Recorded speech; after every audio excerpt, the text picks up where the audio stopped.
Welcome to the Missed Apex Australian Grand Prix race review. I'm your host, Richard Reddy, but my friends call me Spanners, so let's be friends. Today, we saw confirmation of the McLaren overall pace advantage, and we saw Norris and Piastri racing up front, but did it answer which driver is the favourite for the title?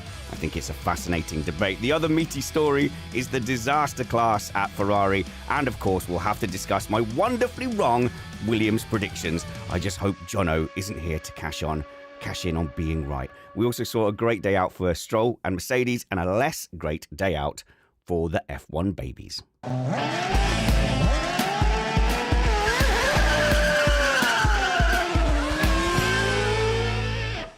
We are an independent podcast produced in the podcasting shed with the kind support of our patrons and partners. We aim to bring you a race review before your Monday morning commute. We might be wrong, but we're first. Joining us fresh from the reign of the Australian Grand Prix is Jonathan Simon. Hello, Jono. Hello, Spanners. Yes, we were promised 55% more shade, 17% more toilets, and we got 100% a thrill. That was wild stuff. What a race.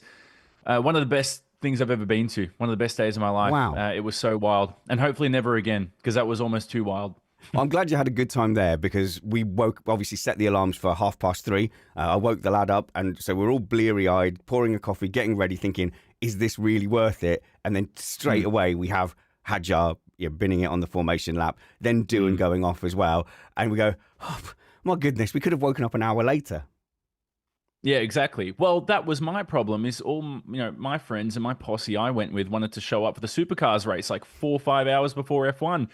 That barely got a race. F2 didn't even race. That was cancelled. And so my theory of showing up 45 minutes before F1 held up correct. I understand Melbourne weather more than anyone. And we're also joined by driving instructor and race car driver, Brad Philpott. Hello, Brad. Hey, Spanner. That makes me sound like I teach people how to park correctly. Oh, and that sorry. Kind of thing.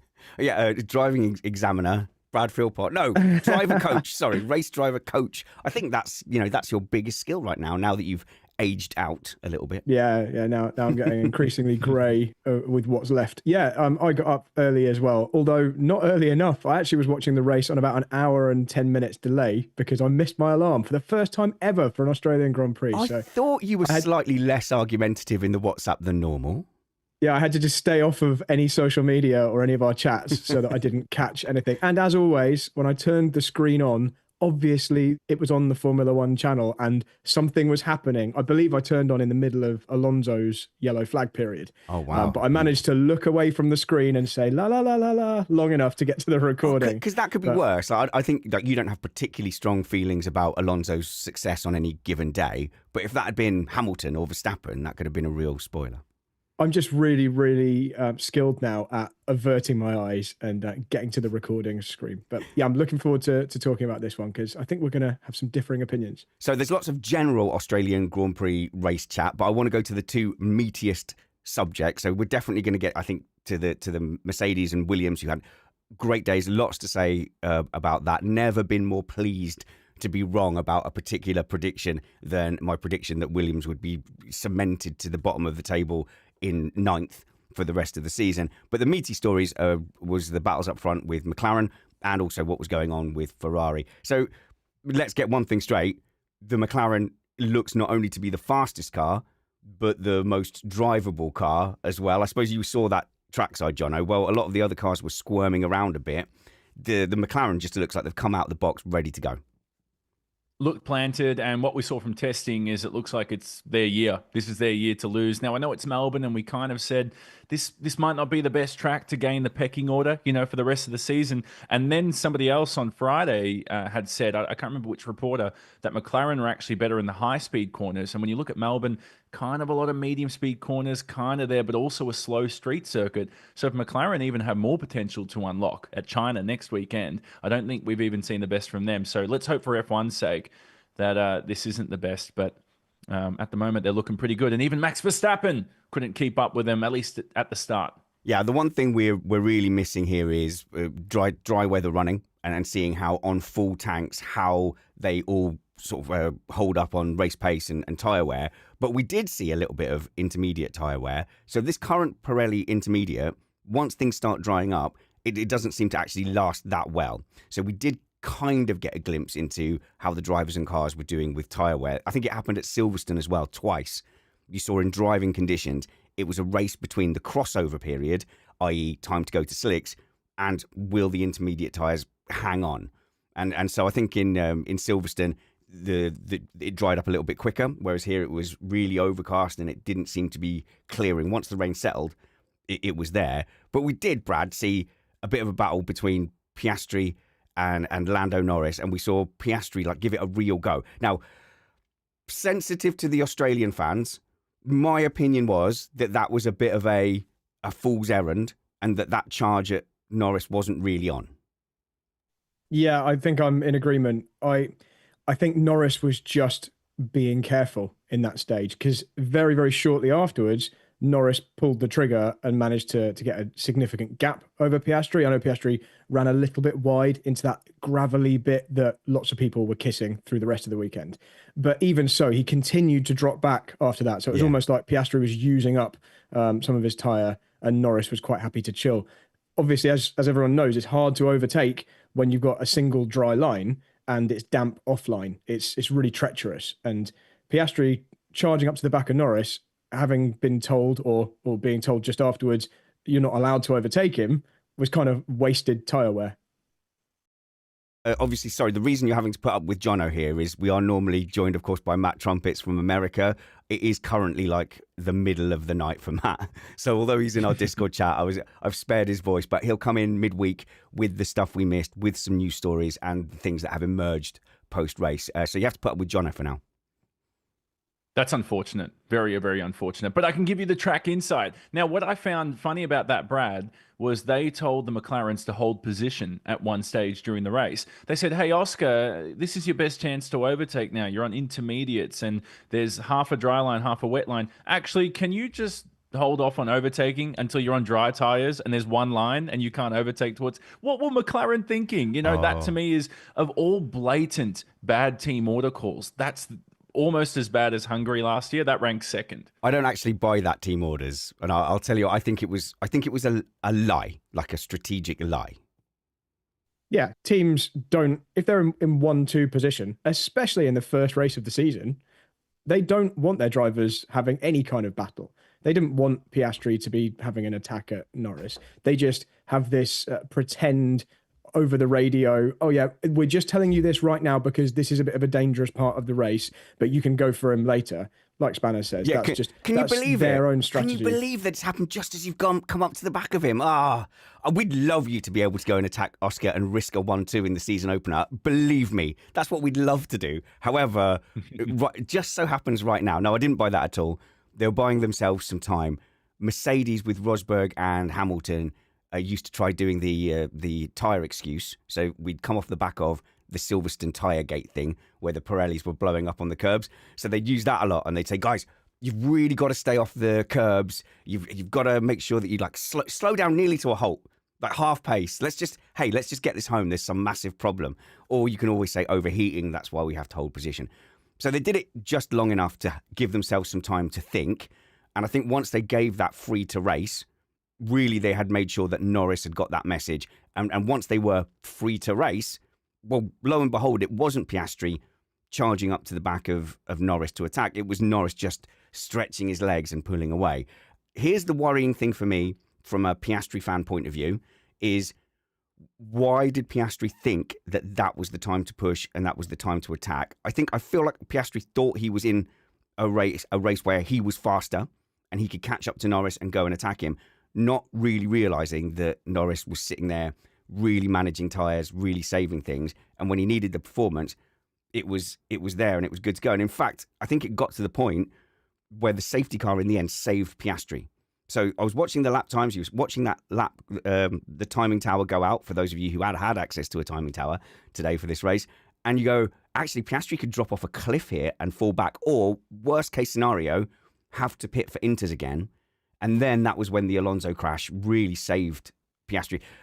Jono, I know I'm not being Australianist here, and I'm not trying to attack your compatriot. However, this is what we've been saying about Piastri consistently for 2 years, and I got yelled at on TikTok all week about, is that this is the Achilles heel, if he has one, it's the tyre management. So you don't think that he was just quicker at that phase of the race? No, than no, Lando no, Norris? no, no. I think Norris had Absolutely pace the entire time. Okay, because the other theory I have is even if you did catch him and whether or not he was burning the tires or was just on raw pace quicker than him at that stage of the race, who says he was actually going to overtake him? Now, I know people will say, well, he overtook Lewis around the outside. I'm like, yeah, but Lewis was in basically the slowest car of all time. He was basically because that driving... Ferrari was apparently on a wet setup. That was the rumor. Oh, the Ferrari's on a wet setup. And then they were even slower than we expected in the wet. So I don't know. That Ferrari was a shambles. We'll get to that later on. But with Oscar, look, I truly believe he ran a good race. And you know me, I am the least biased Australian you could ever imagine in Formula One. And the Aussies can get very biased about their drivers and support them big time. And I genuinely believe today Oscar did a great job. I thought he kept up with Norris. I thought the spin was very unlucky in the wet. His teammate went off as well. You know, Oscar, maybe a couple of millimeters to each side, he might save his race and still finish 1-2. So I do think I don't want to turn this into a Piastri tell-off because I think this is an odd race. It was a bit of a weird one. I know the good drivers perform in tough conditions, but let's just have a Piastri argument in round 5, and if this continues, then we can keep talking about his shambles of the race. Doing it now. No, I'm not saying it was a shambles of the race. If anything, I'm just being a little bit defensive of my general position because I think I'm correct on that, and I was just curious why he got that contract so early in the season when we didn't know if those issues were going to be ironed out. If he'd have come home in P2, having qualified P2 really close to Norris, and I just think, that would have been a brilliant result. I wouldn't have said a dicky bird against Piastri had that been the case. And just to answer two of your things, because I didn't really answer what you asked me earlier, I think it was the right time to push for Oscar because I think it would have been harder if there was a dry line and let's say it didn't rain towards the end of the race. If there's one line and then he tries to overtake on dry tires, I don't think that's the right time to pass Lando. I think he had to do it at that point of the race. The second thing, and to answer your re-signing question, if anybody saw that interview with Max Verstappen with I think Dutch TV, basically saying how McLaren had called his management. Oh. And he said that his management had basically hung up the phone, or McLaren hung up the phone when they realized how much it would cost to lure Max Verstappen to McLaren. Now, if that's true, that might be the reason why McLaren's gone, well, we can't afford Max Verstappen. We're going to go re-sign Oscar Piastri. I found that very interesting. I'd missed that. I'd missed that completely. Just on the point of was it the right time to push? If it's a Rosberg versus Hamilton situation, yes. From the team point of view, the reason they would have wanted to hold it off was not really like avoiding the cars crashing together. It's that Piastri pushing meant that Norris would have to push as well to defend, and that wasn't the optimal strategy at that time. They wanted to really eke out those intermediates to get to the crossover point or a safety car. So I think that's why they were holding him off. Whereas I don't think Norris was even wanting to consider Piastri behind. He just wanted to do his tyre run plan to make sure they could have the optimal strategy. Sorry, Brad. Thanks for your patience. That's okay. I just wanted to say I kind of agree with you about Piastri and his relative position to Norris. I think if he had just executed the race with everything apart from his off, which obviously defined the rest of his race, and he just finished close to Norris, having qualified close behind him, I think that's a great weekend for him, and that's really decent. As it stands, I think the whole weekend just showed what we've already seen. It was a continuation of the relative Piastri versus Norris positions that I would have expected. Piastri, like, a couple of percent away from Lando when you take an average of the entire weekend and the pace and all the decisions. It's like he has the freedom to push a bit harder when he's behind because you've got slightly less to lose than the person in the lead of the race. And he's still trying to make a point. And he's obviously very brave and really good at overtaking. But he's needing to be on his own personal limit to keep up with Norris performing at his baseline. Yeah, Norris tyre saving. So not Piastri pushing can obviously get up to Norris tyre saving, but like nobody's saying that Piastri is bad or shouldn't go racing or shouldn't challenge his teammate or shouldn't try. I think you'd be disappointed, I suppose, if he didn't try, if he took a Barrichello role. But also, it does highlight where the shortfall is. Is that fair, Australia? Is that fair? No. and I think this will come up. We'll be able to predict. Let's use our predictive powers then. Let's say before a weekend, if we think it's going to be a higher wear track or that's going to be a challenge, let's say, all right, let's see how Piastri does. If we do it in advance, that's probably more useful. In hindsight, of course, it's easy. Go on, Jono. I know you're going to put up a token defense. I know on Wednesday when we did the preview, and I kind of said, look, well, year 3, Oscar Piastri is not going to all of a sudden become Michael Schumacher. I get that. But I do think one thing you can improve as a driver is or how easy you are on tires, learning a driving style that's smoother and cleaning that up, right? So who's to say that Oscar doesn't figure that out this year? I know race 1, that's a hard sample size. Like, he gained 2 seconds on Lando Norris. He wasn't absolutely destroying And it's tires, a tough race as well. He did a good job. Tough race as well. Gone, Brad. So obviously the other thing that happened to Piastri that we haven't really spoken about, why it happened, and it was in when he was in this chasing Norris part of the race, was when he went off, which then he got stuck. So both McLarens went off at that moment. It was like there was a damp section. It was in those final 2 corners, there was a little bit of rain at that moment. Norris had a moment and went off. And it was almost like Piastri went off in sympathy, but it was like he was more committed, so he went off more. It was new. It was new rain, wasn't it? It had just started falling. Like, as a racing driver, how often does that happen? It happens to me on iRacing all the time. If the car in front goes off, I just follow it. You'd think that if the car in front goes off, that's given you slight warning that you need to be slowing down. You've got a little bit of a warning that they didn't have. But yeah, obviously Piastri went off further, and you could see I could see it developing. And when you watch his onboard, I can feel how helpless he is, because he's got to rejoin, and then there's zero grip as he rejoins, and the momentum of the engine behind him just takes him around under the grass. And obviously super low cars with slippery tires on damp grass, so hard to get it moving. But what was impressive was that his tenacity in actually getting it off the grass. And Martin Brundle said, you need to turn this into a front wheel drive car, go in reverse. So many of the younger drivers don't realize this when they're driving single seaters. I saw in the Formula 3 race earlier this morning, drivers getting stuck on the grass. And I was thinking to myself, just go in reverse and really slowly creep off the clutch. But they sit there in first gear, flat out, and go, it won't go anywhere. Piastri had the head on him to still score a couple of points because he got that car out. He didn't rush it. He took as long as it took. And then obviously we had the safety car, which brought him back into contention.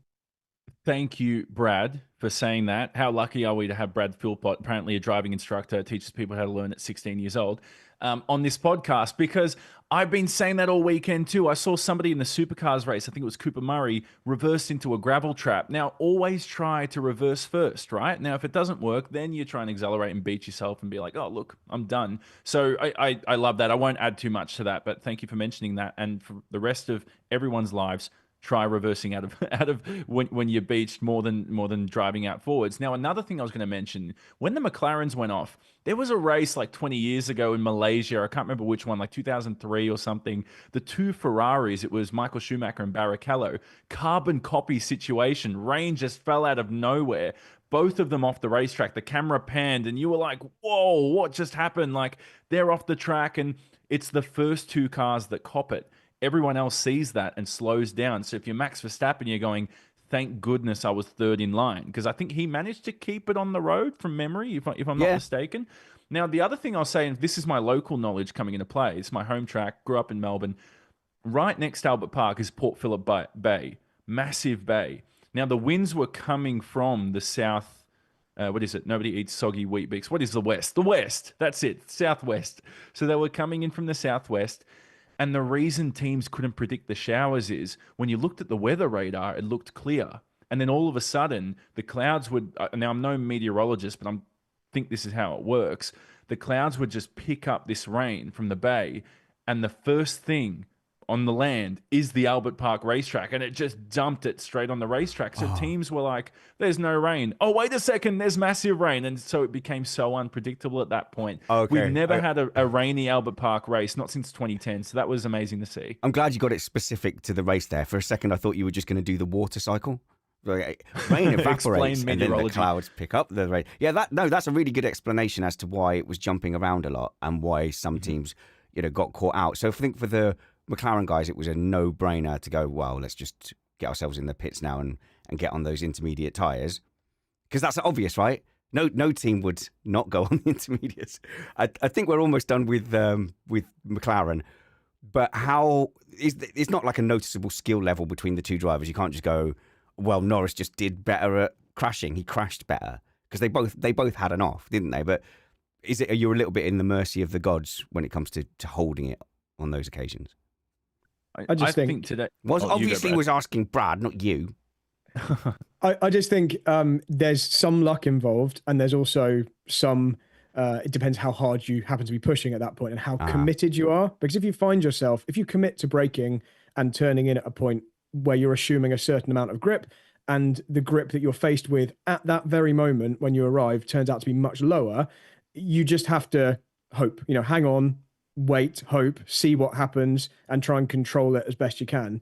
Because you've just committed to something which isn't reality. And obviously, if you are not pushing quite as hard, then the problem won't be as big when you find yourself in that situation. And I think Norris was just slightly more cautious. He went off a little bit and Piastri went off a lot. That's it. Yep. No, I won't add too much other than the fact that I feel like track position was so crucial. I feel like if Piastri had qualified ahead of Norris, I truly believe we'd be seeing the opposite result. I think Norris would be P8 or P9. Yeah, I think Piastri needs to figure out a way to out-qualify him and get in front of him. He can't keep coming from behind. So I mean, we'll see. We'll see how that situation will occur. Piastri will qualify ahead of Norris on many occasions. So if that happens in a high deg situation like this again, we can revisit that, because I disagree. I think if it's the other way around, Norris would have enough. Yeah, I think, still gets him is relative, because Australia is a hard track to overtake on. But, we can talk about that, I think, when that situation comes up again. So, sorry, Australia, at the moment. Sorry. But I'm not trying to... It feels like I'm getting at Piastri. If that changes, if that situation changes, I'm off his back for that completely, obviously. I'm not sort of religiously tied to not wanting Piastri to do well. I keep getting accused of being like a Norris fanboy and British bias.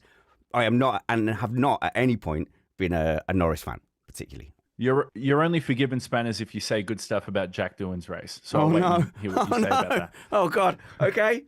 Okay. Give me a minute I can workshop that. I can improv that.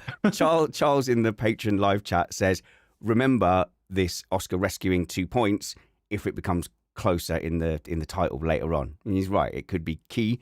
Join Charles and Sean and Steve and Matt and Stuart in our Patreon live chat, and Sean and EJ, hello, and Maria, by going to patreon.com/MissedApex. Support us on Patreon. You can join us in our live chat, and that Discord channel is open all the time. There's always things going on in there. It's quite a cool place to hang out. But mostly, you're supporting us and helping us mix it in the iTunes and Spotify charts with the big boys. And I do hope that you'll support us and stay tuned for the rest of the season. Oh, and ad-free feed as well.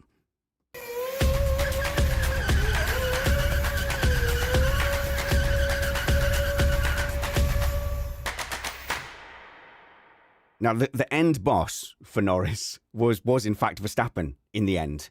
So you guys know that, I'm not a Verstappen fan. I'm a Lewis Hamilton fan, Tsunoda fan. So first and foremost, I come into a race saying, I hope Hamilton does well, and then maybe Tsunoda, and I hope whoever has replaced Perez or is comparable to Perez has a bit of a disastrous race, so that I can go, oh yeah, apologise to Perez now, okay? So that's my hopes. But when that isn't happening, and when it's two drivers up front who I'm not invested in that way, when it's Piastri and Norris, you kind of go, well, at least Verstappen didn't win. That was my only consolation. But my God, Verstappen was like on fire, and I don't think he had a great car underneath him. That Red Bull really looks a handful. It looked a handful in testing. It looks more of a handful with Lawson. I think Lawson doesn't quite have the same package, and people were saying that Lawson's car sounded noticeably different trackside. I don't know if you picked up on that, Jono. I'm going to take that as a no. But there was it really looked like the more difficult of the two cars. I think Verstappen drove the socks off that thing to keep it in contention. It didn't look like it had the tyres in that intermediate phase. He dropped off quicker. He dropped off quicker than Piastri did as well. Yeah. But he was still the end level boss. The raw pace is in that car.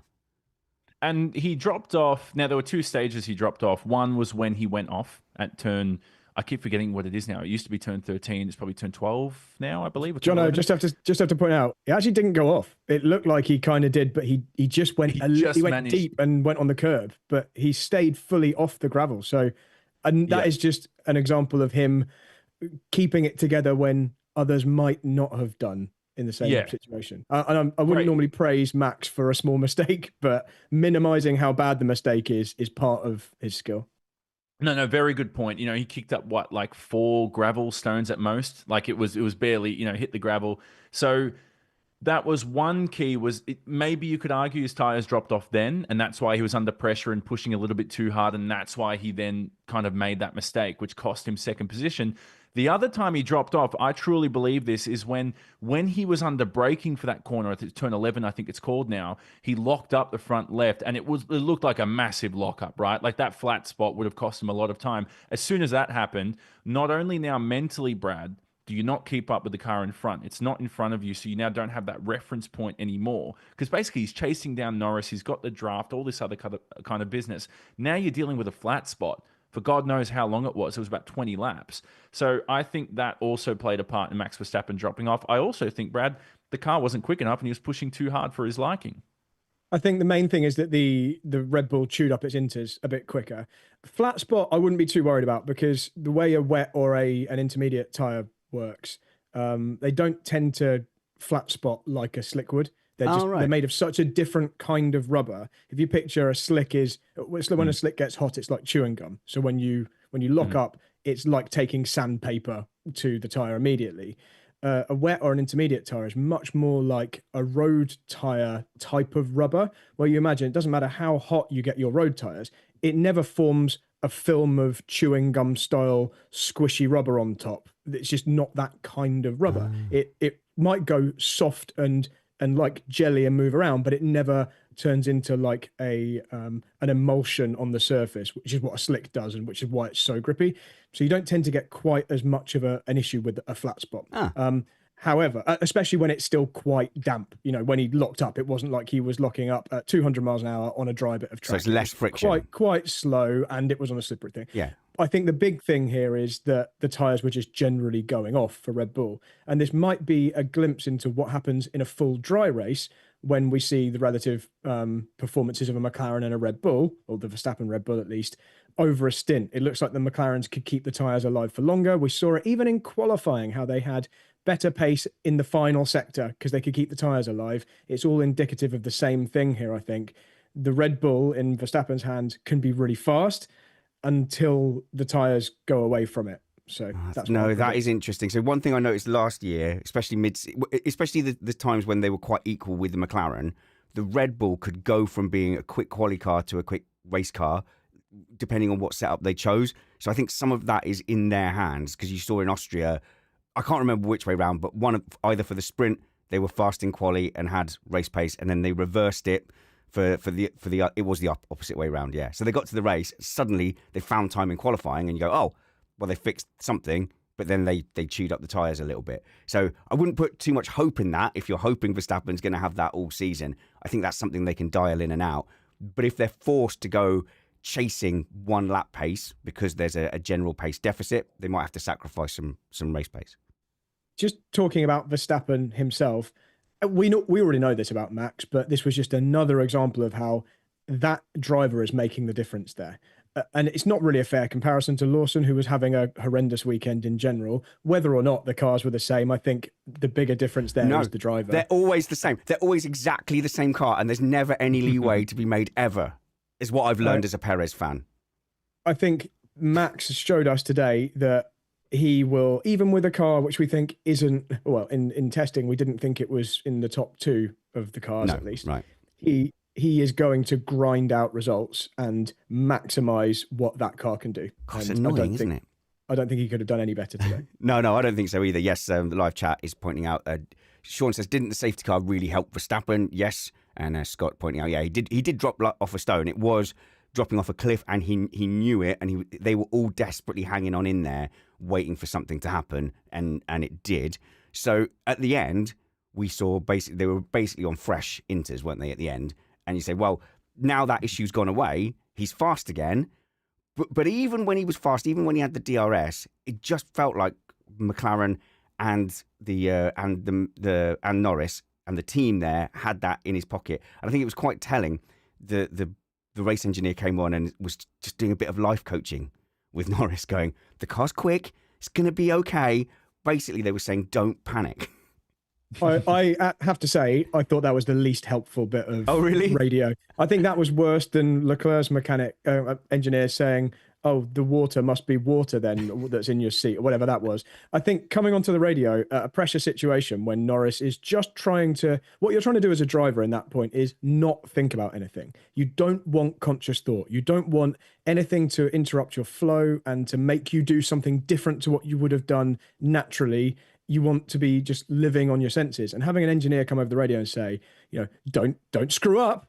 Don't push too hard and get this wrong because you're leading the race, or the equivalent of whatever it was he said. The pace is in the car. Goodness. Don't think about orange penguins, Lando. Whatever you do, it's so unhelpful. Because if you say, yeah, it's exactly that. It's exactly that, Spanners. If someone says, don't tighten up, don't get nervous, don't make a mistake, you're gonna think, what is that a thing that I might do? And then you start overthinking things. So luckily, Lando was able to just put that out of his mind and crack on. But yeah, engineers out there, please don't do that. Well, Will Joseph, his engineer, has it's become a habit of him to talk too much and give too much detail. But I don't know, they seem to have a good relationship. So I guess Lando kind of likes it, and I guess it works for him. But if he was my engineer, I would basically say, nah, like that's just too much info for me. I just need to be left alone, like the Ferrari drivers. With Will Joseph, is it? Is that the race engineer? I'm going to defend him because we've seen Norris drop a couple of these. So maybe some coaching was required. And let's give them credit that maybe they've talked about it, because I have to say the McLaren senior management, it all seems like a really supportive and quite a loving environment. They all seem like they're really nice to each other. I bet they'll have had a chat and gone, if we're in a pressure situation, I'll give you a mental hug over the radio. So I'll give them the credit for understanding their driver a little bit as well. But it comes across weird to us from the outside. So we can't draw wild conclusions from one race, but this is Norris's to lose. If we're going to draw wild conclusions, and we may as well, because we haven't got another race for 6 or 7 days, on the surface, McLaren have turned up, at least for the next 11 races, with a car that looks like it's going to be difficult to catch, looks like he's got the measure of his teammate. Norris, first title, confirmed. I agree. And the reason is because we've seen this in the past. The team that has the quickest car at the moment, as you said, we think it's McLaren. Like, if this was a Lewis Hamilton in a Mercedes, we would see like, oh no, something's bad happened. He was on his way to a title, but now Pierre Gasly's won the race out of nowhere for some reason. And today it was, oh, we've had an amazing race. It was a bunch of shambles at some point and people crashed all over the place. And Alonso probably thought he was the best driver and the car's fault for crashing, as he always says, Fernando Alonso Media School. But Lando Norris still won the race. And that was crucial, 25 points. The problem is, Spanners, Verstappen also gained 18 points. You just can't put him away. Well, he's always there. Jono, we're not doing title running maths yet. Yeah.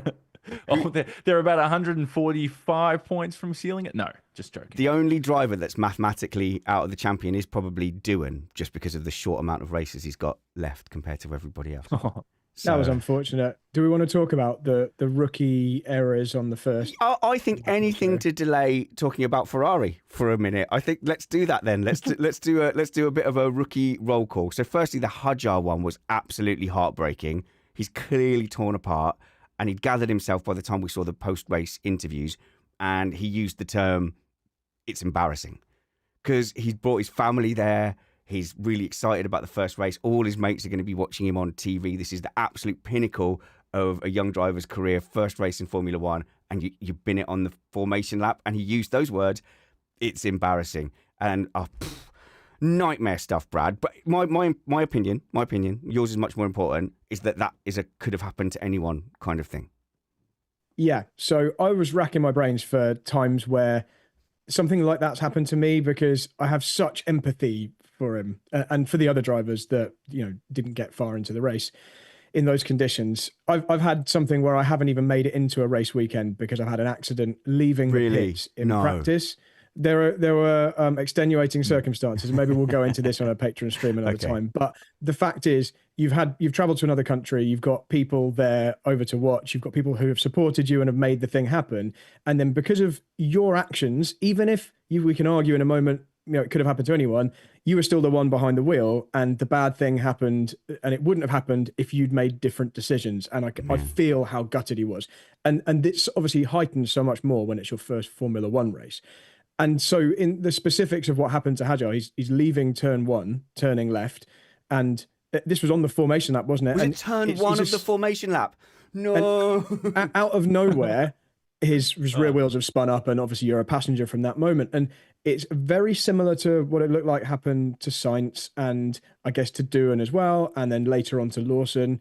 The difference is Hadjar wasn't pushing. He was just accelerating gently round turn one. Now, I think the reason that it keeps catching people out, the reason it feels so weird, and Sainz, for example, said, I had a huge torque spike. I think it's because the driver is accelerating in a linear way. So their foot on the physical pedal is moving very smoothly at a kind of set linear rate.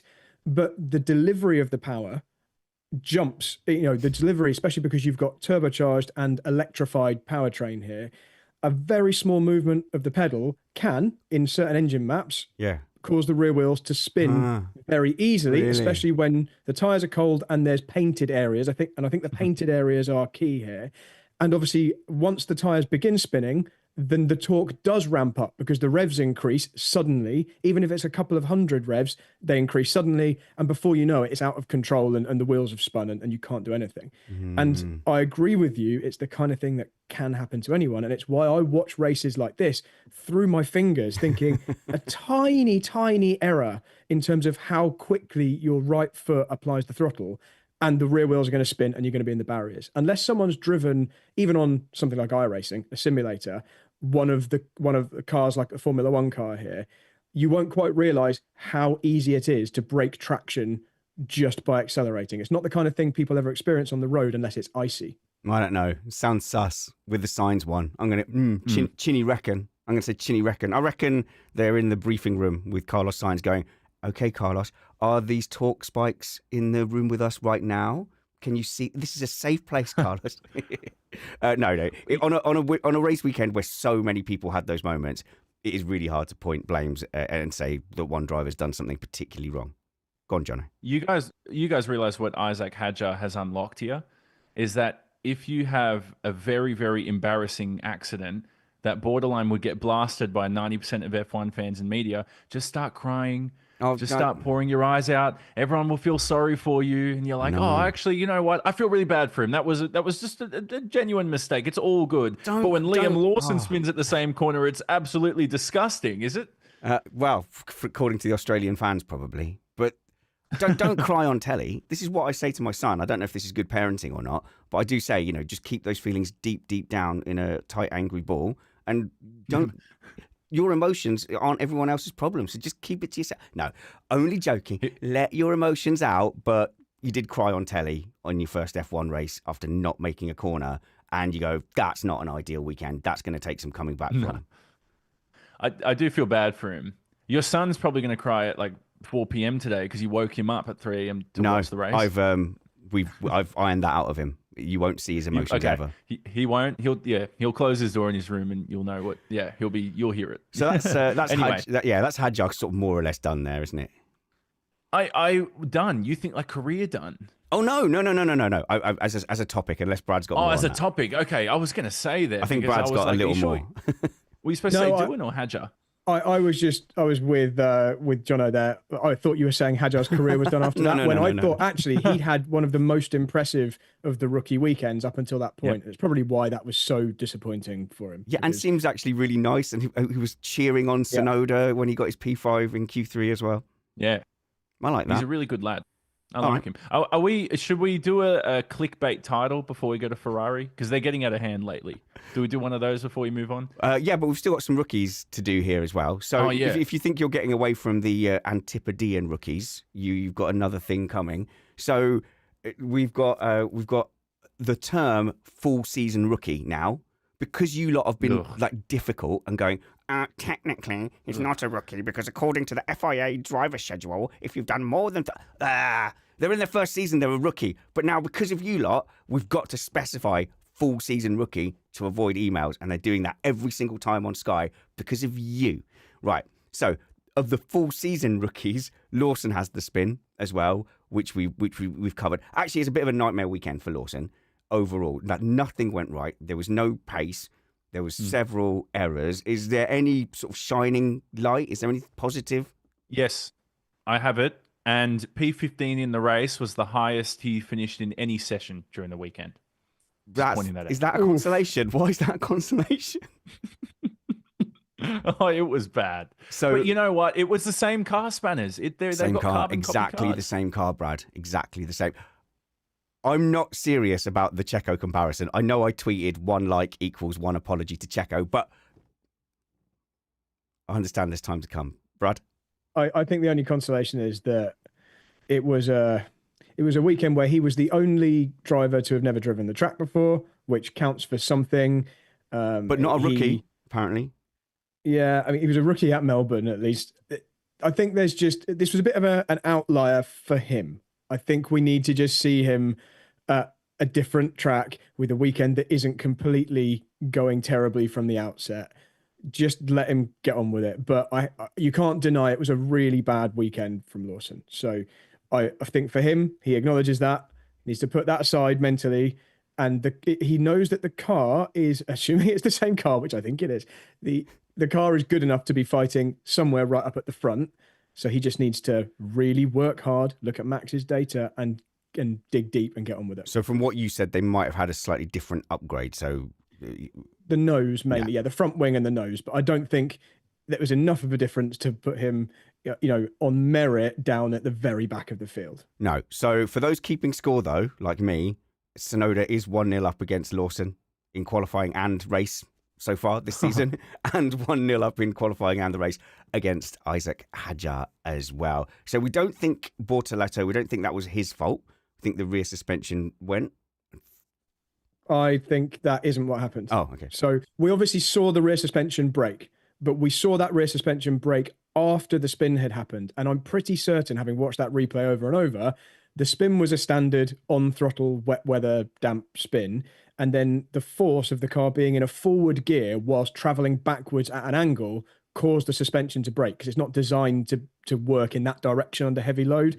So maybe it was damaged from an earlier tap. Maybe he'd used a curb too hard and that's the moment it decided to break. But the spin almost certainly didn't look like it was caused by that suspension because first of all, it was the inside rear because it was on the right when he was traveling backwards towards the camera. So it was his right rear and he'd just gone around a right-hander. So it wasn't the loaded one. And then it very obviously and suddenly broke on camera after the spin. So I think that was just an error. Oh, such a shame because of the rookies, he was looking on pace with his teammate. He was the only the only driver to out-qualify his teammate. Not rookie, I would say, I think it was the first, like if you were a new driver on a new team, like Hamilton's new to Ferrari in a sense, and all those new drivers were out-qualified by the old drivers. He was the only driver who out-qualified Hülkenberg on that team. I know they're both kind of, well, I mean, is that probably the worst comparison? But anyway, he did a good job. He out-qualified Hülkenberg. I need to establish something here. So Sean says, I don't think we can make any... No, sorry, that's the wrong one. Oh, Stuart says, wow, an Australian dissing a New Zealander. Never heard of such a thing. And so you're getting a little bit of flack following on from that. So is the rivalry like, say, us and the Welsh, where actually we function mostly as one country and, even in cricket, the England cricket team includes Welsh players? Or is it more like us and the Scottish where, well, Steve is going in on it in Patreon chat, which is which is the best part. Okay, right. Moving on then. Okay, so we've got Antonelli of the rookies who actually had a good race, but we'll go into that in the Mercedes thing as well. And Behrman seemed to keep it on the road too. Right, Ferrari. I don't think we can avoid it. Sorry.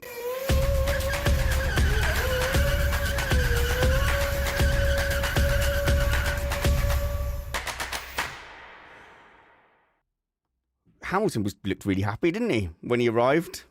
And that was the highlight of the race. Now, Brad, I think, is going to say, look, only one thing went wrong. There was a crucial strategy decision. But actually, I think there's a few worrying elements.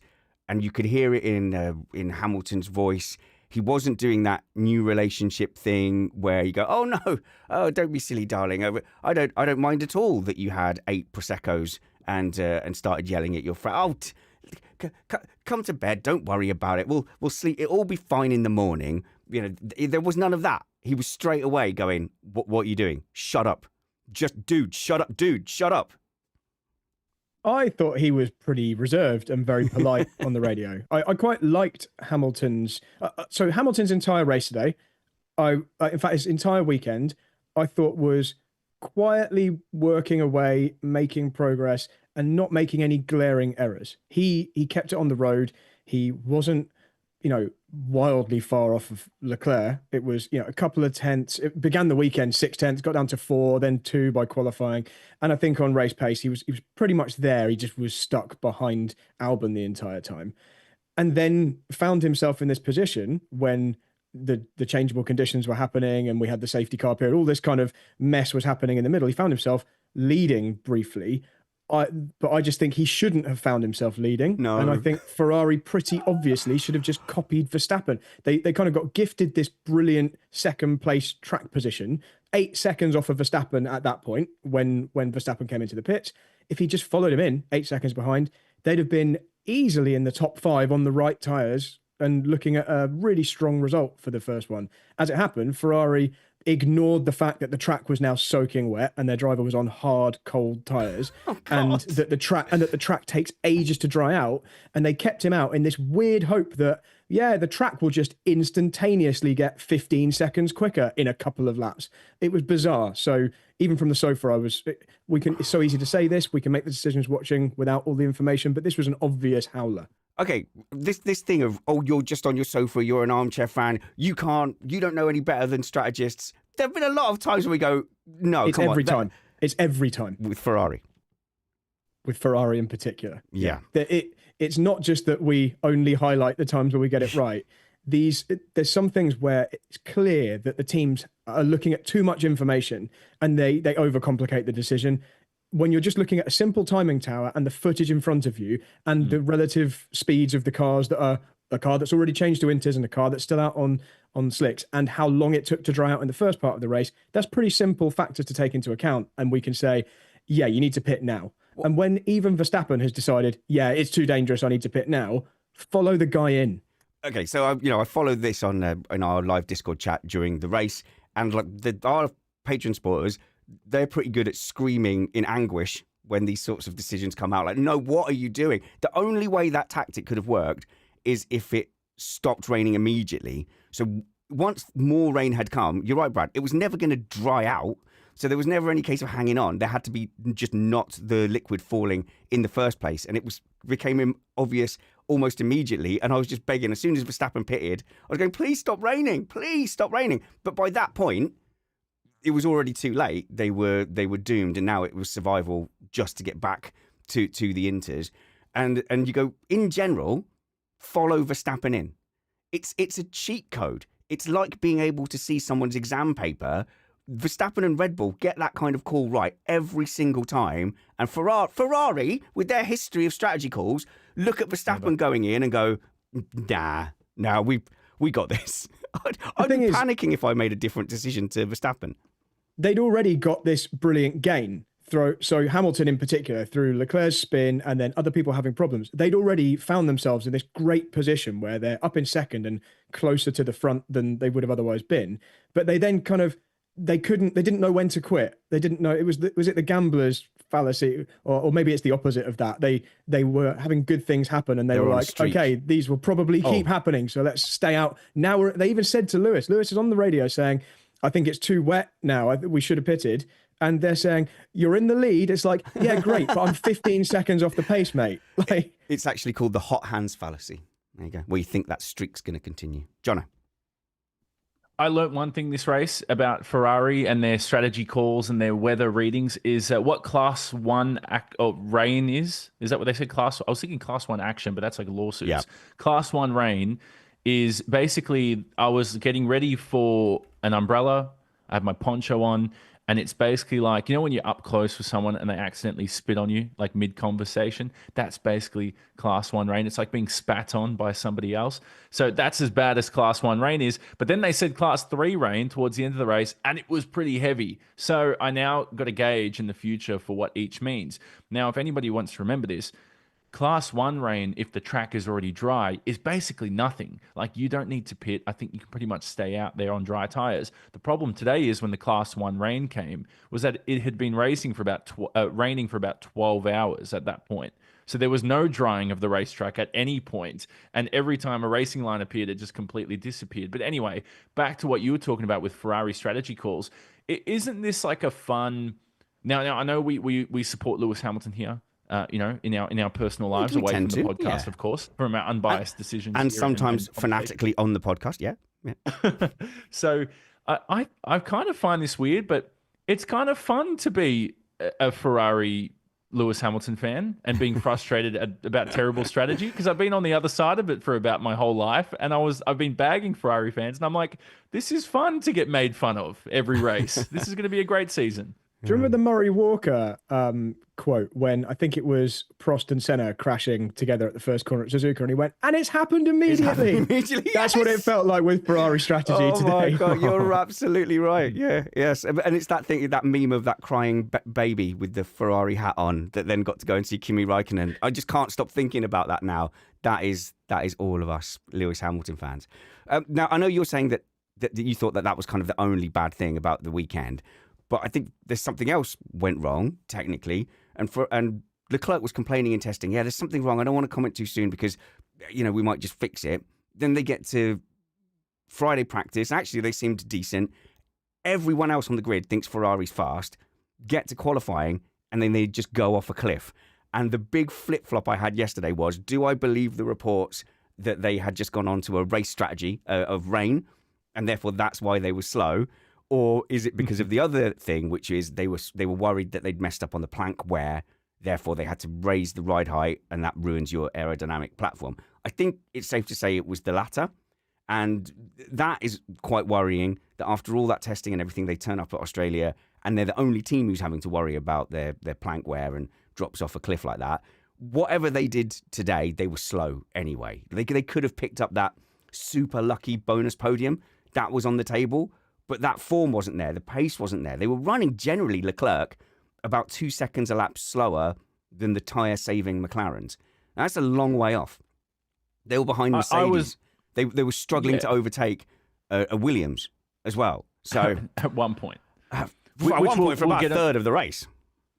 We'll get onto that in a little bit, because the Williams isn't as slow as might seem. But we'll talk about that a little bit later on, Spanners, because I know I don't really want to. But the other thing with the Ferrari is in testing every year, like they show their hand a little bit early. So that was also lingering in the back of my mind going, well, they've been very quick, but are they actually going to improve come Australia? So that was also there. And I just laughed when they said, we've heard rumors in the paddock that they're running a wet weather setup. And then I'm watching the car in the rain going, well, Lewis Hamilton can't pass, Alex Albon, and Yuki Tsunoda's within just a couple of seconds of Charles Leclerc at one point. I'm like, this is not looking good. I really hope it's a one-off, because we do want to see Ferrari looking good. We don't want to see them fourth best. I feel like the reason I'm not so pessimistic and disappointed is I feel like Ferrari, despite the end result, and despite where Lewis was running relative to a Racing Bull and a Williams in the first stint, on pace, I think they were solidly level-ish with Mercedes there in kind of the second/third position.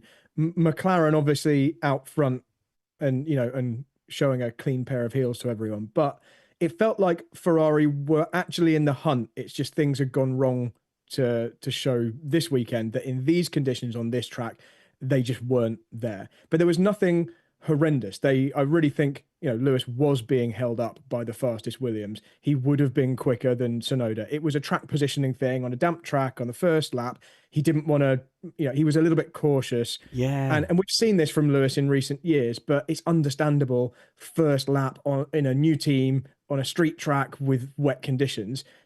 It was the right thing probably to not have a crash. So, no, you're right. So the pace was better than I think it looked. And if it is this ride height thing, which, is this just us hoping? Yeah. If it is that, then, there's potential for that to get turned around.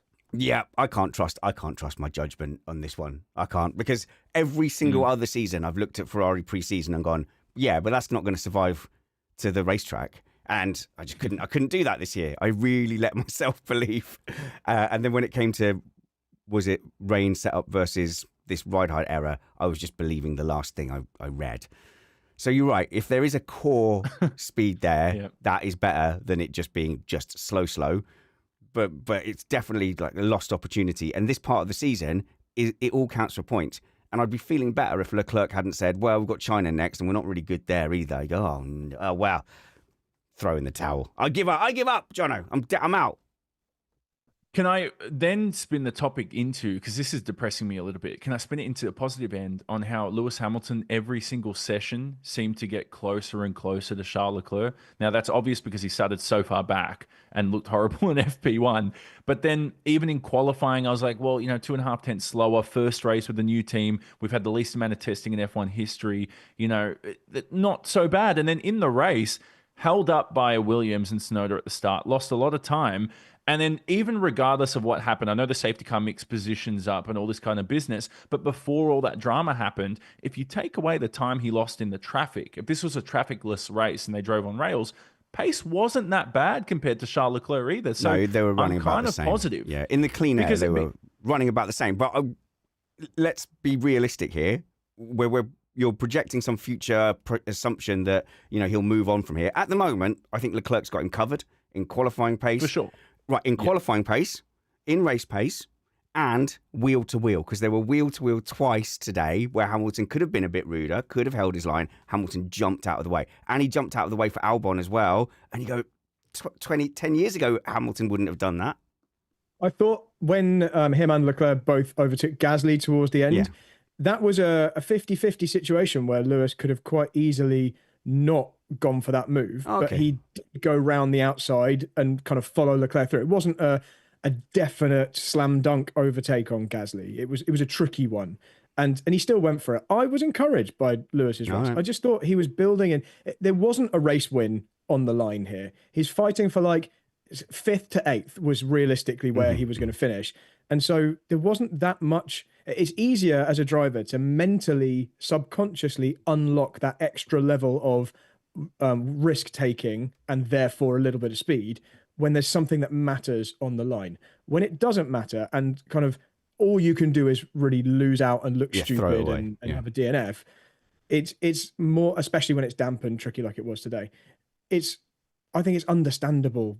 I thought he was fine, and I'm really normally quite critical of Lewis. Yes, you are. As long as it doesn't stay. If he was 6 tenths behind in every session and was well off in the race and falling away, and I know he fell away because he was stuck behind cars, but then I would be way more pessimistic. But I'm completely encouraged. I think in the next couple of races, especially understanding, the relationship with his engineer, I'm not just making excuses here. I think these things will be the polish that's the difference between a couple of tenths and a comfortable weekend and a coming from behind, having to close a gap on your incumbent teammate. So I think, look at China in a week's time, a track that Lewis has traditionally been really good at, much more normal kind of a track where you can take risks, go a bit wide, and you're not immediately in a barrier. I think we might see something slightly different. I wouldn't be surprised to see Lewis level with or on top of Leclerc at China. I'm not feeling it, and I'm going to be in a sulk until I see this magic thing you two are talking about. Until I see it, I'm in a sulk, and I'm like, but I wanted him to go and win straight away. He's Lewis Hamilton. The reason is, Spanners, because we ended last year thinking he just had the most insane drop-off of any driver in history. Yeah. Actually, I take that back. Sebastian Vettel's was pretty bad in 2019. But anyway, very severe drop-off. And we kind of knew it was more of a team issue, kind of motivational issue. We also kind of knew it wasn't a talent thing. But I got to admit, there was a 5% doubt in me going, maybe he is washed up. Maybe he is finished. And this weekend kind of confirmed to me going, okay, he's still got it. Charles Leclerc is a mega driver. He's a really good qualifier. Lewis Hamilton, can I just say in his post-qualifying interview, specifically said, Charles is a very good qualifier. Not Charles is a very good driver. Nah, just kidding. I'm not going to go into that too much. No. But I think that was very important to hear as a Lewis fan to see this weekend from him. Lewis definitely isn't in an Alonso position where he's up against someone who we know we've got massive amount of data on. We know Stroll isn't a benchmark kind of driver. He's Lewis has backed himself to go up against someone who is recognised as potentially the fastest one lap driver, at least in Formula One. So I think I agree. That's why he's not unhappy to begin 2/10 off. That's like kind of fine. So let's just see how that develops. All right. Well, speaking of development over the winter, the winners have to be Williams for most improved team. Jono put them fourth after No. Fifth. You didn't say. Can I clarify fifth, that? Did you? I Let's said, run the tape can I back, clarify that? Yeah. There was a top four, which obviously I don't need to mention the top four. And then you Williams said best of the rest. Yeah, which on the strength of the result and this weekend now seems far more reasonable. I'm pretty happy with the logic I used with Williams, and to jump up from the 9th best team over the course of a season to then be 5th would be a world beating performance. That would be incredible, which is why I'm inclined to go that probably hasn't happened. But this weekend, as a standalone result, absolutely delighted for them. There's a question mark about whether they're actually. Someone said there's going to be no development. That can't be true. They're not going to not develop at all. But they're obviously going to lean on 2026. So whether this lasts all season, who knows? Conditions were an opportunity for teams to do well from the midfield. Yet he qualified highly enough to not just put it down to any kind of race of attrition. Some drivers did take themselves out of the equation. But even without that, if Albon had rolled in 7th or 8th, we'd be saying, Jono, you were right. You called this. It's a track they go well at. But nonetheless, they should have been jumping up and down. Albon actually looked disappointed in all the post-race interviews. Which I found weird. I don't know why that was. Which, can we just add some breaking news during the podcast that Albon has now lost his 4th place? Antonelli's got it back. The penalty was reinstated. Yes, as of 10 minutes ago. So the penalty for Antonelli was taken away? Yes. Apparently Mercedes submitted a review and it was overturned. I didn't know that was a thing in F1. Oh, okay. Maybe they could have discovered that Abu Dhabi 2021. Maybe that would have been a good time to yeah, appeal. I know. Apparently the onboard video wasn't available to the stewards when they made the decision, which is bonkers. But Mercedes provided that roll hoop onboard video, and it proved that Antonelli didn't cross into the fast lane until a significant distance down the pit lane. So although, who was it behind? Was it Bortoletti or Bottas had to brake behind him?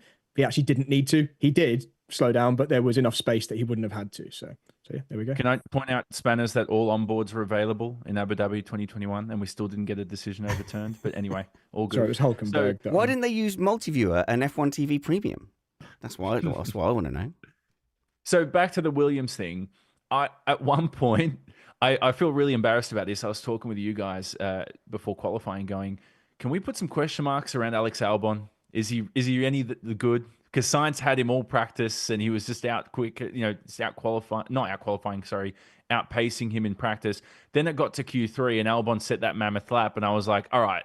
I was embarrassed. I doubted Albon too early. I made a call literally 3 practice sessions into the season, and he had a mega race too. So I'm very sorry, Alex Albon. It's the only thing I've been wrong about all preseason. I'm allowed something to be wrong at. Well, I don't. Obviously, it's too early to draw those conclusions when it's something that it appears I'm wrong about. When it's something I predicted, it's definite proof. So with Piastri, it's definite proof. With this, we guess we've got to see a little bit more how Williams develop. But yeah, but certainly Albon's put in a good weekend. It's undeniable. We can't say what would have happened to Sainz during the race, but he didn't have the same qualifying performance as Albon. And on the surface of it, you have to say, I mean, he had extra power. He had torque spikes. That should have helped him in qualifying. But yeah, really, really positive weekend. There's nothing to take away from Williams except to say, I hope this isn't the peak in the season. I hope they can turn up. Looking at the race pace, right, he was ahead of Hamilton, probably a little bit less downforce, so was able to save his tyres except for on the exits of the straights towards the overtaking zones. So he's able to stay ahead of Hamilton actually pretty easily. There was only a small period where Hamilton was really nibbling around and never quite looked like he was going to get there. But Albon did the job, blocked, defended, was great off the line. Then you go look at the race pace. Did we get an opportunity to see how their tyres were holding up? Not really. There wasn't a massive drop-off on the inters. And then on the dries, I was trying to see what did they look like against the likes of Alpine and of Aston Martin and of VCarb. And they all looked sort of close apart from Aston Martin. It looked like there was that bunch of VCarb, Alpine and Williams that are all fighting together. But I think Williams would have taken that at the beginning of the season if you said, right, you are definitely in that battle for 5th. you go, yeah, that's pretty good. The most important thing for me, Jono, is that they're not seeming to be in that Saub, Stake, and Haas battle at the back. Yeah. I have Williams 5th, then the Racing Bulls, and then kind of an Aston Martin Alpine kind of range. I'm a bit confused with that. I don't know who to put above the other. And then Sauber and Haas last. Sorry to say. So Sauber and Haas. at the moment, disappointed. I think you could optimistically put Williams ahead of Sauber, Haas, and who's the other one? And Aston Martin. I put them above everyone. Now you could put them against those three for sure. And so that would be amazing if that could be maintained into the season. So Mercedes ended up with a podium and a 4th place, but they weren't expecting that. What did you make of that then, Brad, of Mercedes this weekend? I thought in the race, at least, they were just kind of quietly there. I don't think we really ever saw much. Antonelli had his spin where he did essentially exactly what Russell had done earlier in the weekend, just dropped a wheel off onto the grass and harmlessly carried on, just losing 1 place. And then obviously the safety car saved Antonelli in terms of bringing him back into contention each time. But even before that, he'd done a decent job to just calmly, apart from the spin, work his way up through the field.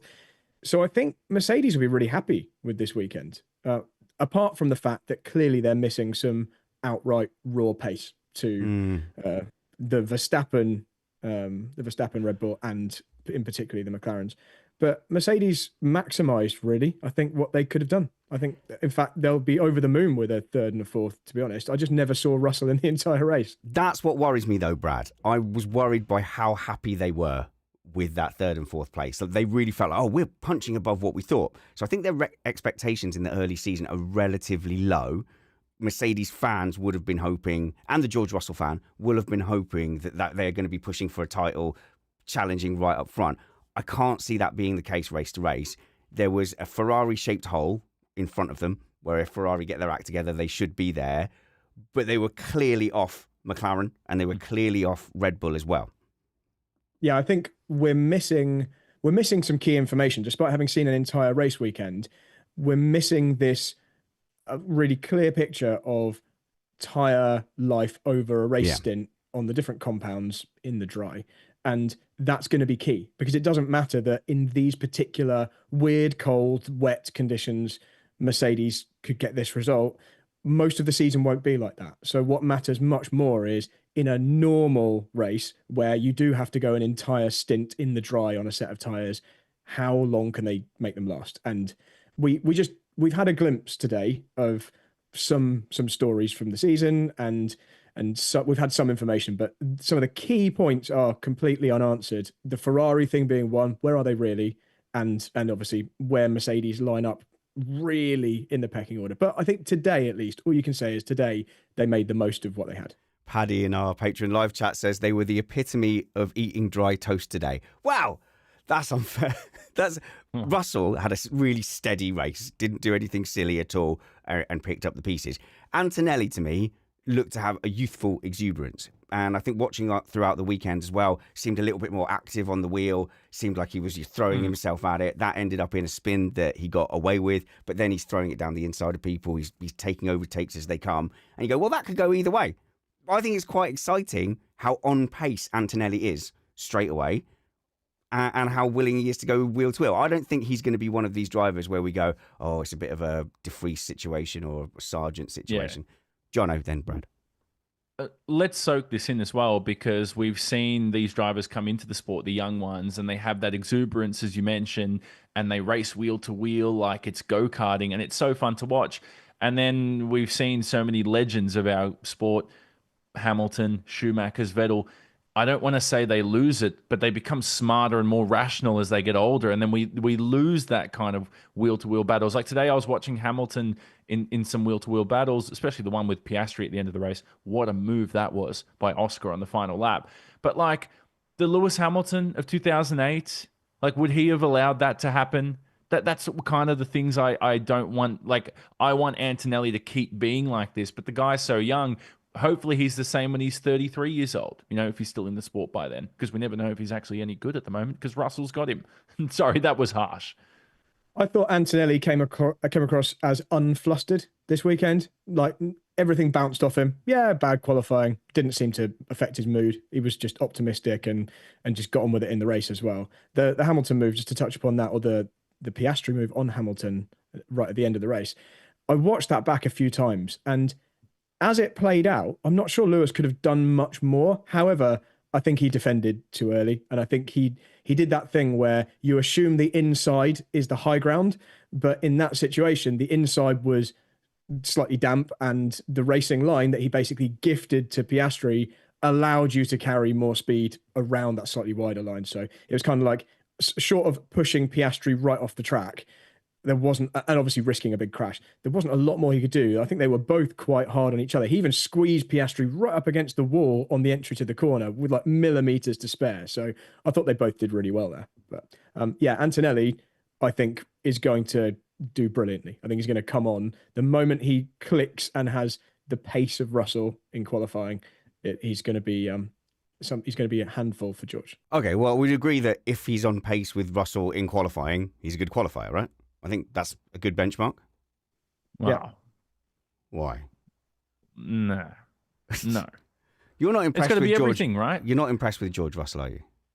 No, I'm very impressed with George Russell. So you're saying the question is Antonelli, to judge him fairly, he needs to be on pace with George Russell? Is that what you're kind of asking there? At Like in least, qualifying? at least. Well, it's got to be everything. Qualifying, what? You want him to be Charles Leclerc 2.0, this massive qualifier? It needs to be everything. And I you know what? Well done to him. Still 18 years of age, still very, very young, and put on a great performance after.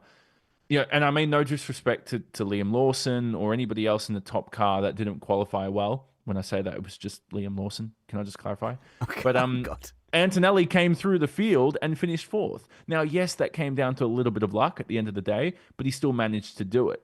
He was in a position of success. Even Lawson, after all those pit stops and all the rain that came through and the Alonso crash and everything, just was never in the game.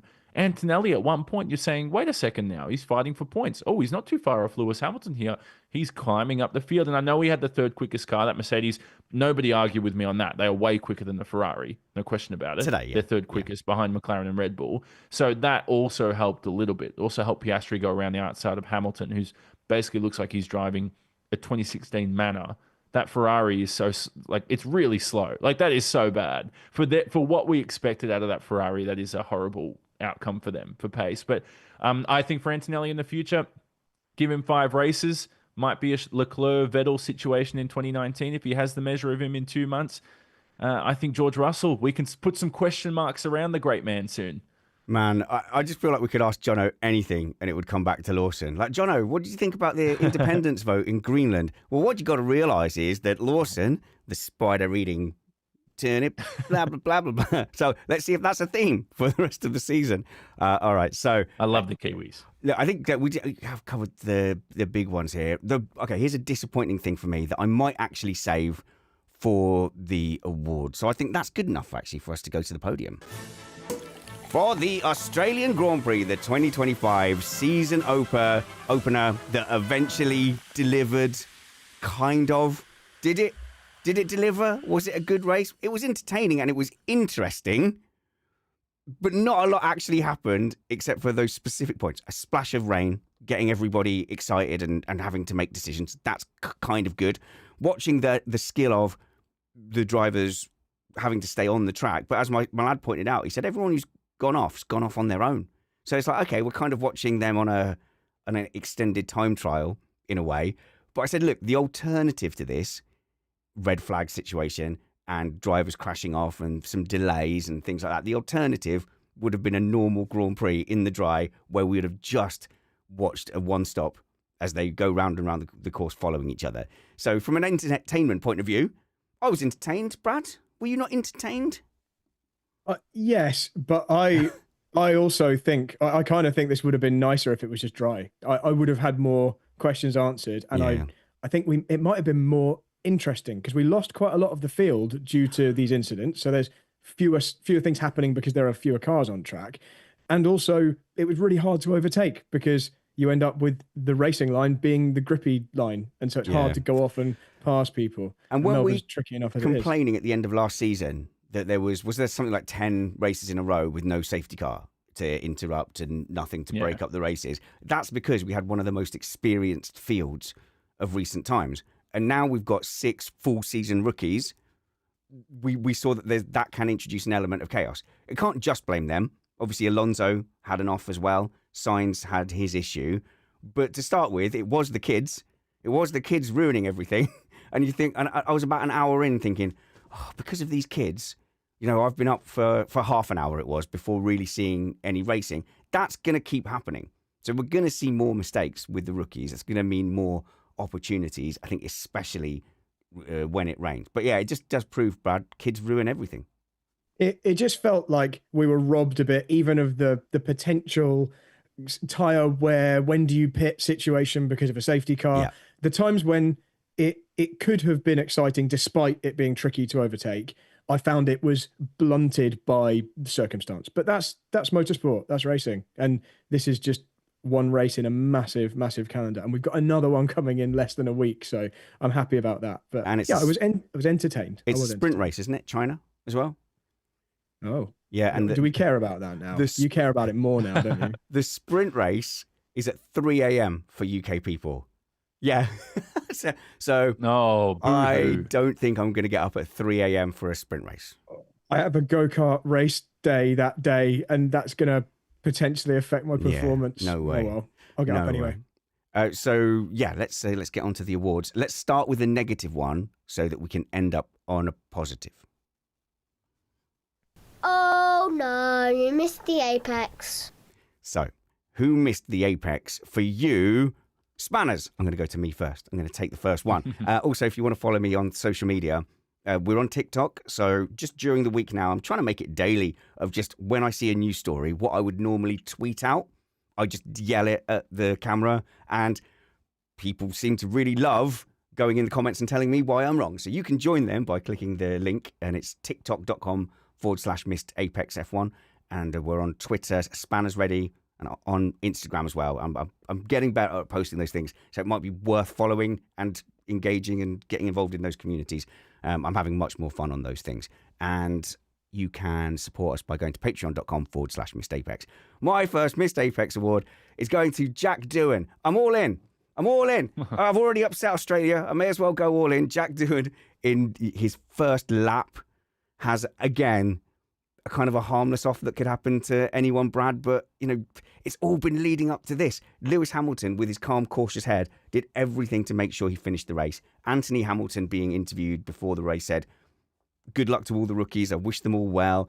And it's a race you want to finish.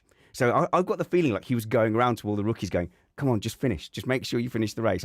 And then when Hadjar had that moment, Anthony Hamilton was there to meet him before anyone out of VCARB, because he was walking on his own, and went there, like, took the moment to hug him, and apparently had said to him, you know, hold your head up high. You had a great Saturday. You've done well to get here. So fantastic there from Anthony Hamilton. But yeah, surely, Brad, maybe the rookies could have done with not being a bit win or bin. There must have been a bit of an element of that, of like, this is their opportunity. They're going for it. I just can't be too harsh on the rookies like Hadjar and Doohan, who spun early doors, when you've got experienced people with warmer tyres like Sainz and Alonso doing essentially exactly the same thing later on. It just goes to show that you aren't aware of every single bit of paint that you're driving on at every single moment. Sometimes you can get something wrong, and obviously the inexperienced ones should be the ones that get it wrong more. So I'm not too harsh on Doohan. I think his weekend was solid in terms of pace compared to Gasly, and I just hope he's not, I hope they don't use that too soon against him. Well, in the Jack Doohan press conference, he was saying, "Oh yeah, no, no." He goes, "No, it's my fault. Yeah, no." And then they handed him a bit of paper, and he opens it and he goes, "Oh no, I had a torque spike moment," and then he scrunches it up and throws it away. The other thing that's just been pointed out in our chat, Pete Shillock just said the rookies had no wet practice. Can you imagine going into a Formula One race on, even if you've not ever had wet practice at that track, but if you've never driven these cars, which are, notorious for being really hard to drive in the wet because they're so stiff with these ground effect cars nowadays, and Pirelli's wets are never brilliant anyway. it's just such a massive ask. It's such a hard thing to do. I can't stress to the listeners enough how difficult it is to keep a thing like that on the track. And so I just think we need to be slightly understanding. I know you can say Formula One's not a finishing school and they're supposed to be the best drivers in the world. It's like, it's so hard that even for those guys, you can make a mistake and go off easily. Yeah, but they've practiced race cars loads. It would be really difficult for me to do it, but they should be better armed to do it. And they were. They are better armed than you. It's just, they can still go off. So that's why Hadjar crashed at 30 kilometers an hour, was it? Surely somebody whip up the telemetry and tell me it was no greater than 40 kilometers an hour. Do you realize that in Melbourne here, that's like the speed you should be doing in a school zone? And I was like, Hadjar crashed in the speed you should probably be doing in a school zone. The team are going to get so mad at missed Apex and mail in and be like, come on, Jono. The telemetry says he was doing 110. No, we're just arguing against Brad. just to finish up on the Hadjar thing, just to dig the knife into to Jono there. It's actually easier to spin the wheels from a lower speed. I know. He's got less downforce. Yeah, and Jono. The torque ramps up more quickly from a lower speed. So that's his extenuating circumstance. No, yeah, absolutely. It's just that with with his limited time seemingly, and with Colapinto looming over, like imagine if he just nailed a great wet performance and just finished ahead of Gasly. Okay, in that case, I want another. Can I have another missed Apex? No, I'll wait my turn. No, I'll go back to you. No, I'm going to do it. Gasly, because I'm a Gasly fan, and he went off and lost like 3 places, and that was a real missed opportunity there. Yeah. Brad Philpott, who is not a driving instructor, as I accidentally implied in the intro. Grade A race driver coach. Grade A. All right. Driver coach. And you can find him. You've got the racedrivercoach.com. The racecoach.com. That's a great URL, theracecoach.com, where you are teaching people, and people can employ you to teach them with sim racing, with karting, and parallel parking. Yeah, I'm not going to be great at the parallel parking part. You want my missed Apex award? I do. Thanks for coming to me. Sorry. I should say it like that. Brad, who missed the Apex for you? This is an easy one for me. It's the Ferrari strategy call to pit a lap too late. It was an obvious one to not get wrong. They threw away a much better result, and it was annoying.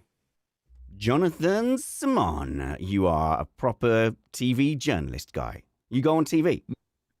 I try with a to. mic. I try to when people give me opportunities, and I try to make the most of it. Yeah. So I try to do my best there. Yes. They send you to the weird stories, right? Like it's a blizzard at the cat fashion parade, and you're like, yeah, I'm here at the cat fashion parade.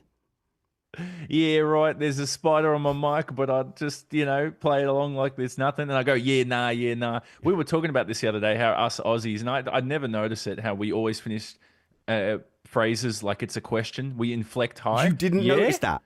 Yeah, rising intonation. No. Everyone around the world knows that's what Aussies do. That's all we think about when we think of Aussies. Spiders. That's a key part of doing an impression of an Aussie. Everything's sounding like a question. So I'm amazed that you didn't know, and I'm sorry you're finding out this way. But you're a sports guy. You're a sports reporter. We'll get links to stuff you do and to your social media accounts, Jono. But who missed the Apex for you? So we red flagged for all the gravel in practice 1 at turn 6. They reprofiled the curb there. I'm not going to go into all those details because we did it in our missed Apex preview. And it kind of helped a lot of drivers this weekend attack that corner at turn 6, that fast sweeping right. Then they were able to touch the gravel with their left side wheels, which then the track I had a T6 grandstand ticket for the second year running, which was amazing. It was a great corner to be at, especially in the wet too. And the fact that they called a red flag to then sweep gravel, which at one point after one accident in one of the sports series, I think they didn't realize leaf blowers existed until like 15 minutes into a safety car red flag or something. So the reason this missed the Apex for me is if we're going to call a red flag for that 10, 15 minutes into the F1 season, we're going to have a million red flags more to deal with. And as a fan, I'm sitting there paying big money for my grandstand ticket going, I want to see cars on track action. Now, either get these gravel traps right and expect that that's going to happen when you have a curb profiled inwards with the camber inwards where drivers can attack the curb like that, or do it the old way or come up with a better solution, put a little green strip there, do something that I don't lose track time as I'm playing consumer advocate now, Spanners, if you haven't realized, because a lot of us spend a lot of money. Yeah. And we saw a lot of action and not a lot of action because there was so much red flag and safety car action in F1. I felt like it was the category I barely got to see anything out of. Yeah, gravel's stupid anyway. And thing is, because they've been really key pundits constantly calling for, bring back artificial barriers, back when men were men, and make them all drive just naked with spikes in their chest.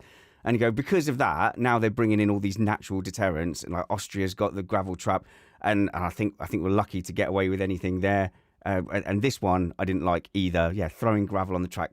Who benefits from gravel being thrown on the track? We struggle enough with marbles anyway. And poor Lance Stroll, they had to laminate a graphic of gravel with an X through it, and then a picture of a road with yes this way, to make sure he didn't do an Interlagos. So yeah, definitely, I'm with that. Gravel misses the apex for me. All right, let's do the. It was offline too. Offline. But anyway, let's do the good thing award.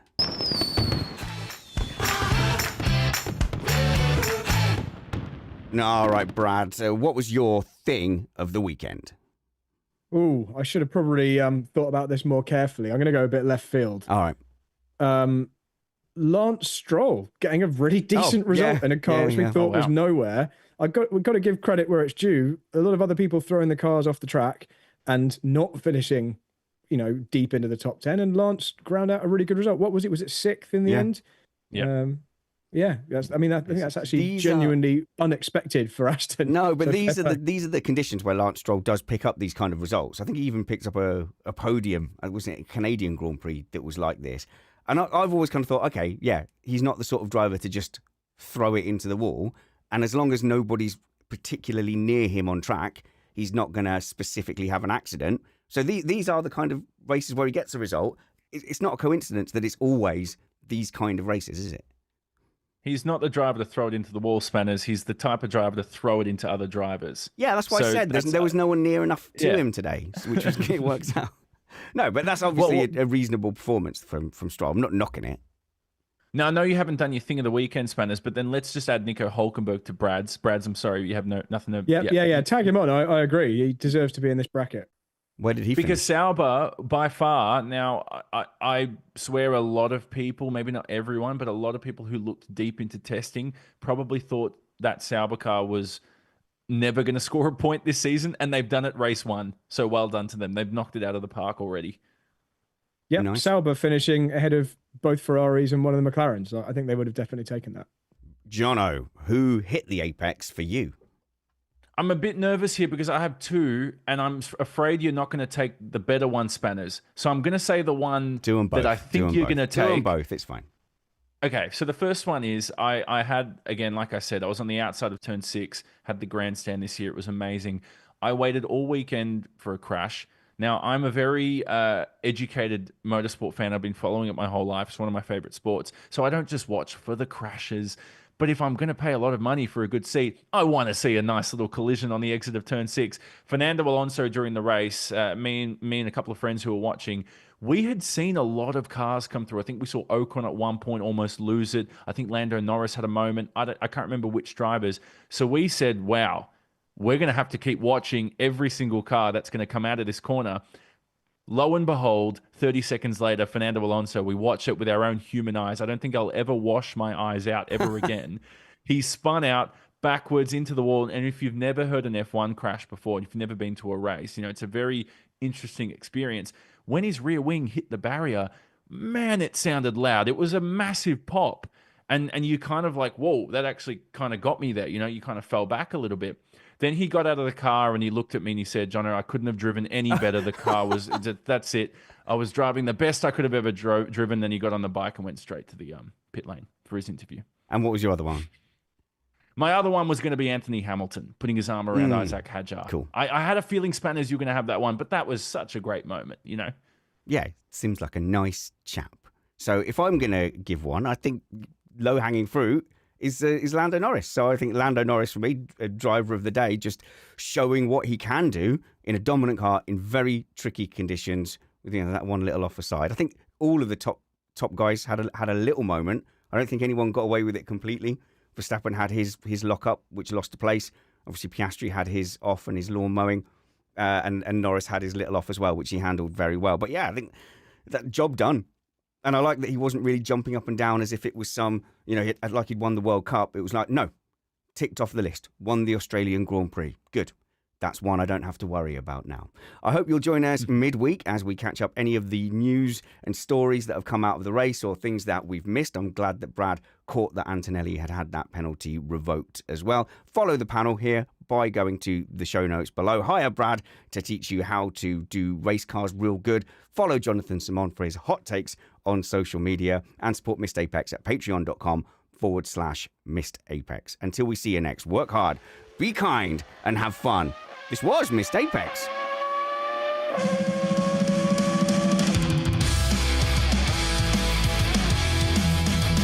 You see, I had to say it in a different tone because I'd done the URL, so I couldn't just say Missed Apex again the same.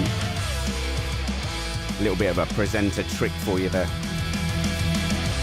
Missed Apex? Yeah, nah. No one from Australia is ever listening to this again, are they?